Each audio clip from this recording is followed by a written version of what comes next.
पिछले चैप्टर 3 में हमने देखा था कि पिप ने मुजरिम को खाना और फाइल पहुंचा दिया और वहां उसकी मुलाकात दूसरे मुजरिम से भी हुई। अब इस चैप्टर 4 में हम देखेंगे कि क्रिसमस के दिन घर में क्या होता है जब पिप वापस आता है।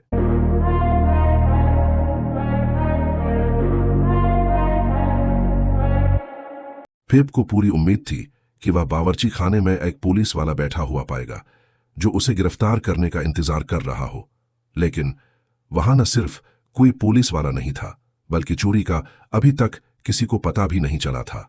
उसकी बहन क्रिसमस की सेरेमनी के लिए घर तैयार करने में बहुत बिजी थी और जो को किचन की एंट्रेंस पर बिठा दिया गया था ताकि वह डर्ट या मिट्टी से दूर रहे।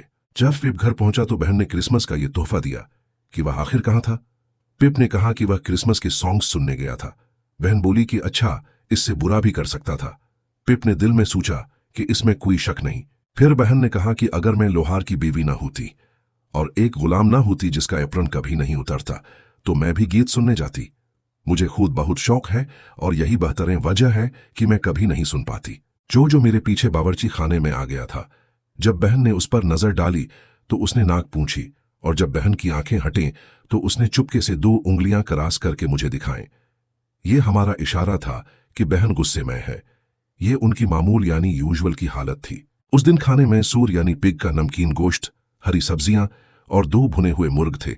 एक खूबसूरत मिन्सी पाई कल सुबह बनाया गया था, इसीलिए मरब्बा गायब होने का पता नहीं चला था और खीर उबल रही थी। इन सब इंतजामात की वजह से हमारा नाश्ता कैंसिल कर दिया गया।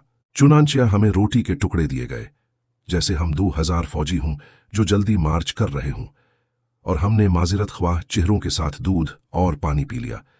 इस दौरान बहन ने साफ सफेद पर्दे लगाए, चिमनी पर नई झालर टांकी और रास्ते के पार वाले अच्छे कमरे को खोला जो साल के बाकी दिनों में बंद रहता था।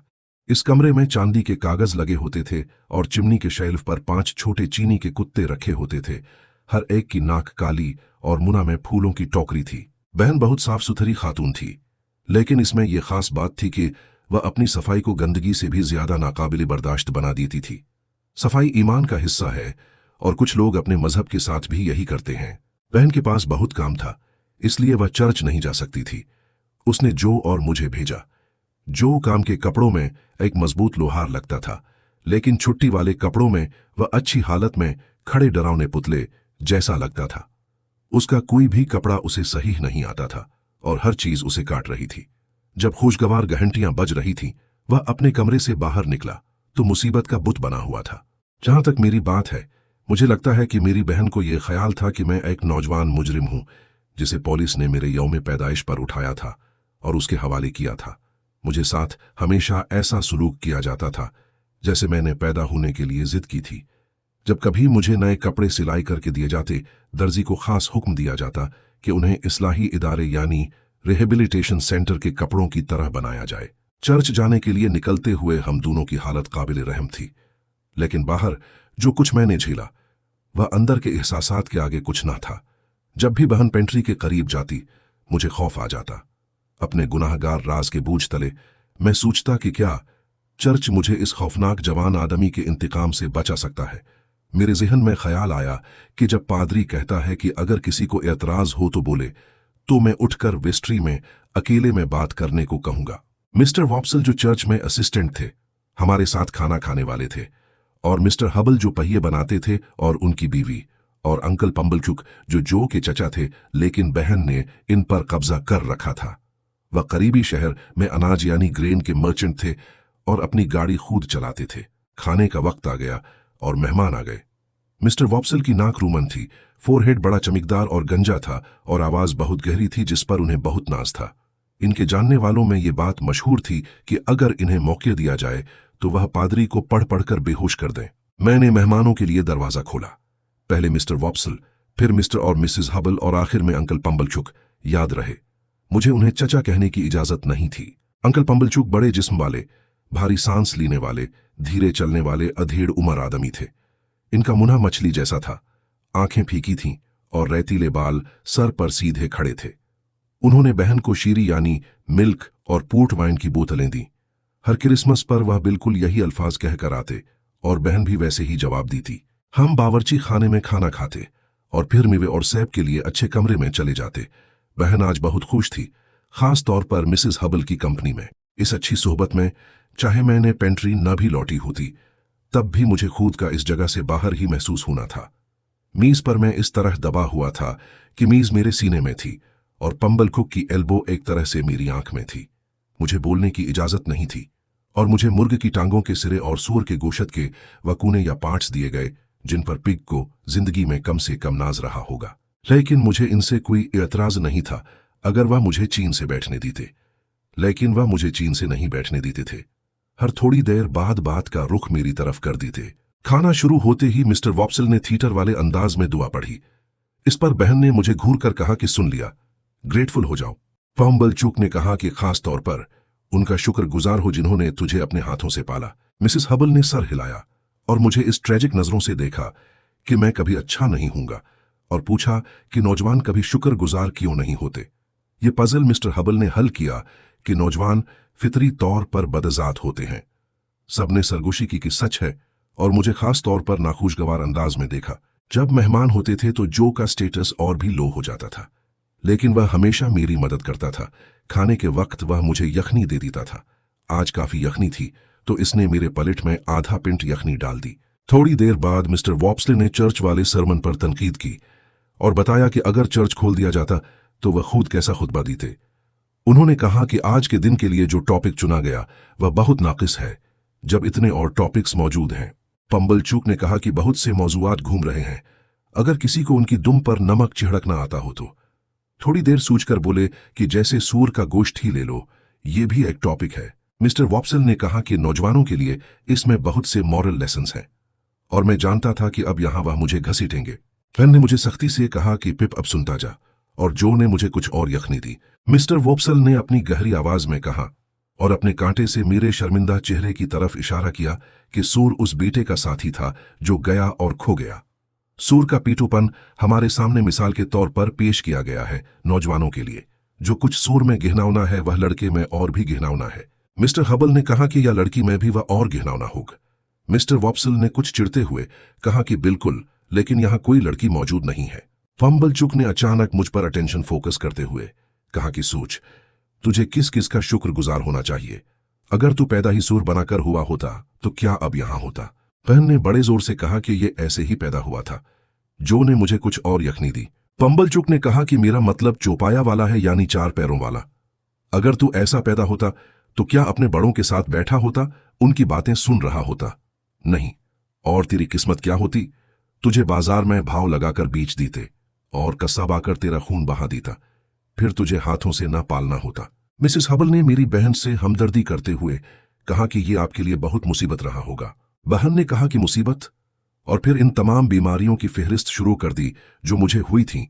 इन तमाम रातों की जिनमें मैंने सोने से इनकार किया था, इन तमाम जगहों से जिनसे मैं गिरा था, और इन तमाम औकात की जिनमें इसने मुझे कब्र में देखने की ख्वाहिश की थी। इस सारी लिस्ट के दौरान मिस्टर वॉप्सल की रूमन नाक ने मुझे इतना तंग किया कि मैं उसे खींचना चाहता था। लेकिन इससे भी ज्यादा खौफनाक एहसास उस वक्त हुआ जब बहन की फेहरिस्त खत्म हुई और सब ने मुझे गुस्से और नफरत से देखा। फिर पंबल चुक ने मेहमानों को असल टॉपिक पर वापस लाते हुए कहा कि सूर का गोशत उबाल कर भी बहुत लजीज होता है। बहन ने कहा कि चचा, थोड़ी ब्रांडी पी लें। ये सुनकर मेरा दिल बैठ गया। वह ब्रांडी पिएगा, उसे कमजोर पाएगा और मैं मर गया। मैंने मीज की टांग को दोनों हाथों से पकड़ लिया और अपनी किस्मत का इंतजार करने लगा। बहन पत्थर की बोतल लेकर आई और इसके लिए ब्रांडी डाली। किसी और ने नहीं ली। वह बदकिस्मत आदमी गिलास से खेलने लगा, उसे उठाया, रोशनी में देखा, रख दिया। मेरी मुसीबत लंबी होती गई। आखिरकार इसने गिलास उठाया, मुस्कुराया, सर पीछे झुकाया और ब्रांडी पी ली। अगले ही लम्हे वह उछलकर खड़ा हो गया, कई बार घूमकर खौफनाक खांसी का रक्स किया और दरवाजे से बाहर निकल गया। खिड़की से बाहर नजर आया तो हिचकोले खा रहा था, थूक रहा था और भयानक सूरतें बना रहा था। मैंने मीज की टांग मजबूती से पकड़ रखी थी। जब उसे वापस लाया गया तो वह कुर्सी पर गिरते हुए बोला कि टार। मैंने बोतल को टरवाटर वाले जग से भर दिया था। मुझे मालूम था कि वह मजीद बीमार होगा। बहन ने हैरत से कहा कि टार, यहां टार कैसे आ सकता है? लेकिन पंबल खुक ने इस टॉपिक पर बात करने से इनकार कर दिया और गर्म जिन मंगवाया। जिन भी एक शराब है। बहन को जिन, गर्म पानी, चीनी और नींबू लाने पड़े। कम अज कम इस वक्त के लिए मैं बच गया। आहिस्ता आहिस्ता मैं पुरसुकून हुआ और खीर में शामिल हो गया। सबने खीर खाई। पंबल कुक जिन के असर से चमकने लगे। मैं सोचने लगा कि शायद ये दिन गुजर जाएगा कि बहन ने जो से कहा कि साफ पलटें ठंडी। मैंने फौरन दोबारा मीज की टांग पकड़ ली और उसे सीने से लगा लिया। मैं जानता था कि अब क्या आने वाला है। बहन ने मेहमानों से कहा कि आखिर में आपको अंकल पंबल कुक का बहुत ही लजीज तोहफा जरूर चखना चाहिए। फिर बताया कि ये सूर के गोशत का नमकीन पाई है। मेहमानों ने तारीफ की। पंबल कुक ने कहा कि चलें इस पाई को काटते हैं। बहन उसे लेने गई। मैंने इसके कदम पेंट्री की तरफ जाते सुने। मैंने पंबल कुक को छुरी तोलते देखा। मैंने मिस्टर वॉप्सल के नथनों में भूख फिर से जागती देखी। मैंने जो को कहते सुना कि तुझे भी मिलेगा फिप। मैंने महसूस किया कि मैं मजीद बर्दाश्त नहीं कर सकता और मुझे भागना चाहिए। मैंने मीज की टांग छोड़ दी और अपनी जान बचाने भागा, लेकिन मैं घर के दरवाजे से आगे नहीं भाग सका।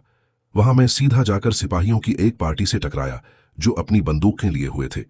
इनमें से एक ने मुझे हथकड़ियां दिखाते हुए कहा कि ले आए हैं, जल्दी कर, चल। Critical analysis. अब देखें, इस चैप्टर में भी बहुत सी अहम बातें हैं। पहली बात तो यह कि मिसेस जो अपने मेहमानों को मुतासिर करना चाहती है। वह घर के सबसे अच्छे हिस्से दिखाकर खानदान के लाइफस्टाइल को इससे ज्यादा शानदार दिखाती है जो हकीकत में है। लेकिन जो और पिप अपने आप को ज्यादा मुहज्जब दिखाने में दिलचस्पी नहीं रखते। दूसरी बात यह कि पिप अपनी चोरी पर मुस्तकिल पछता रहा है। लेकिन दिलचस्प बात यह है कि यहां एडल्ट्स खुद मुनाफिक हैं। वह पेटो, छोटे दिल वाले और अपने मजे के लिए पिप पर तनकीद कर रहे हैं। वह सिर्फ उन गुनाहों का इल्जाम पिप पर लगा रहे हैं जिनसे वह बेगुनाह है, जैसे नाशुक्री और बदजाती। तीसरी बात यह कि पिप मुजरिम महसूस करता है, हालांकि किसी एडल्ट को कोई शक नहीं है। यह उसके जमीर की ताकत को जाहिर करता है। जब आखिर में सिपाही हथकड़ियां दिखाता है तो पिप समझता है कि वह उसे गिरफ्तार करने आए हैं, लेकिन रीडर जानता है कि सिपाही सिर्फ मजाक कर रहा है। चौथी बात यह कि इस चैप्टर में तजस्सुस बढ़ता है। रीडर और पिप दोनों खौफजदा हैं कि कब मिसेस जो को पेंट्री से गायब चीजों का पता चलेगा। पांचवें बात यह कि इस चैप्टर में कुछ नए किरदार इंट्रोड्यूस होते हैं और उनकी हकीकत सामने आती है। मिस्टर पंबल कुक एक शोर मचाने वाला बेवकूफ है। मिस्टर वॉप्सल अपनी रूमन नाक और गहरी आवाज पर फख्र करने वाला मुनाफिक है। वाहिद हमदर्द किरदार जो है जो मुस्तकिल पिप की हिमायत करता है। और छठी बात यह कि डिकिंस की सोशल कमेंटरी वाज़ेह है। अक्सर ऐसा होता है कि कम अक्ल और गरीब लोग ज्यादा फजल वाला सुलूक करते हैं इन अमीर शोर मचाने वालों के मुकाबले में जो दावी करते हैं कि वह ऐसा करते हैं। पंबल कुक और वॉप्सल बातें बना रहे थे, लेकिन आखिर में असल में जो है जो पिप के साथ अच्छा सुलूक करता है। गरज ये कि पिप का खौफ मुस्तकिल बढ़ रहा है। अभी तो वह ब्रांडी वाली तरकीब से बच गया है, लेकिन पाई वाली बात आ गई है और जब वह भागने की कोशिश करता है तो बाहर सिपाही खड़े हैं। देखते हैं आगे क्या होता है।